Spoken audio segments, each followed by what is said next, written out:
आज जब वो आई तो हमने उनसे पूछा कि प्रधानमंत्री का प्रोग्राम, उसमें अचानक आप इस तरीके से खड़ी हुई और ऐसी आपने बात कर दी, क्यों?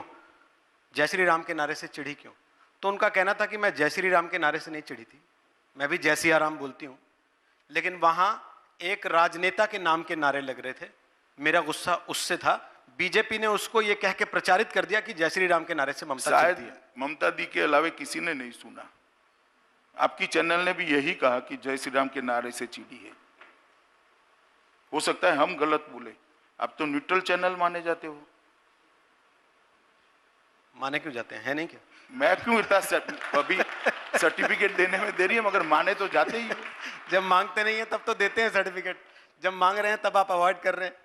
खैर कोई बात नहीं, मैं आगे बढ़ रहा हूं इस चीज से।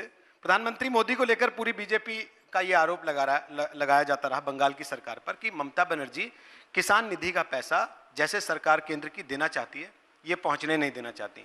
ममता बनर्जी कह रही हैं कि हमने तो केंद्र को चिट्ठियां लिखी, लेकिन इन्होंने सही ढंग से जवाब ही नहीं दिया। सच्चाई क्या है आज आप बताइए। चिट्ठियां नहीं, चिट्ठी लिखी है।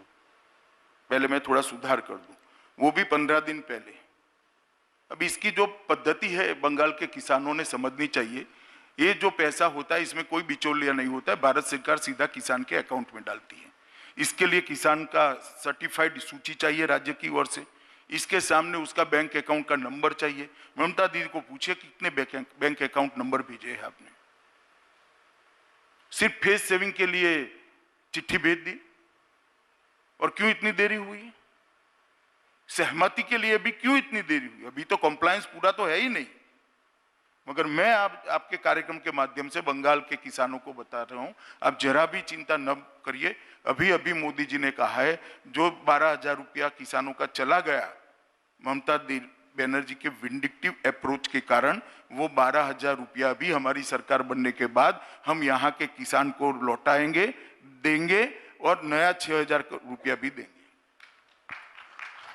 आज आपने जो रैलियां की उसमें CAA का भी जिक्र आया, और बंगाल को लेकर CAA का मामला हमेशा से तूल पकड़ता रहा, तनाव उसमें बढ़ता रहा, क्योंकि ममता बनर्जी ने कहा कि हम तो नहीं होने देंगे, और आपने आज एक बार फिर। भाई अब उनको करना भी नहीं है, हमें करना है बाद में।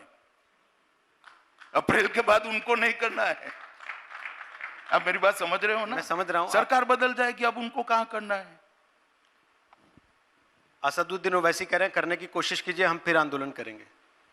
चलिए भाई, सबका अपना अपना एक रोल होता है, सबके अपने अपने व्यूज होते हैं, सभी व्यूज डेमोक्रेसी के अंदर सब रखते हैं।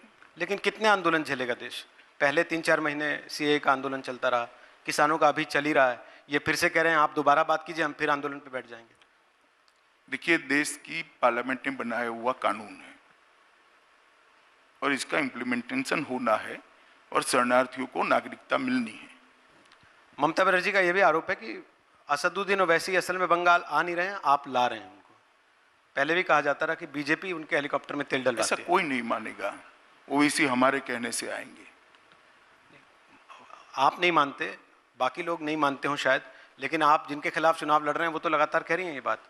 आप जहां जहां चुनाव लड़ते हैं, बिहार में चुनाव लड़े, वहां भी ये कहा विपक्ष ने कि आप उतार रहे हैं उनको। मगर हम ऐसा कैसे कहे कि ओवैसी जी आप सिर्फ हैदराबाद में चुनाव लड़िए? देश का संविधान बदल दे क्या? वो तो हर एक व्यक्ति को, हर एक पार्टी को आजादी है अपनी पार्टी को एक्सपांड करने का, अपनी पार्टी को लेकर लोगों के बीच में जाने का। वोट देना न देना जनता को तय करना है।